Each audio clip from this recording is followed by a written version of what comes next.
С любовью из Севастополя, друзья!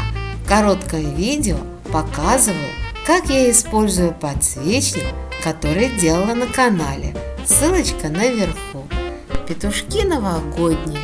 Наткнулась на ютубе, понравилось и сделала вот таких петушков к Новому году.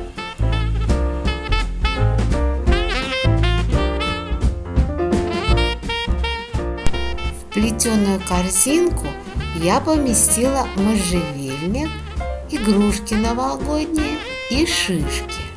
Можжевельник от свечки нагревается, и комната постепенно наполняется тонким можжевеловым запахом.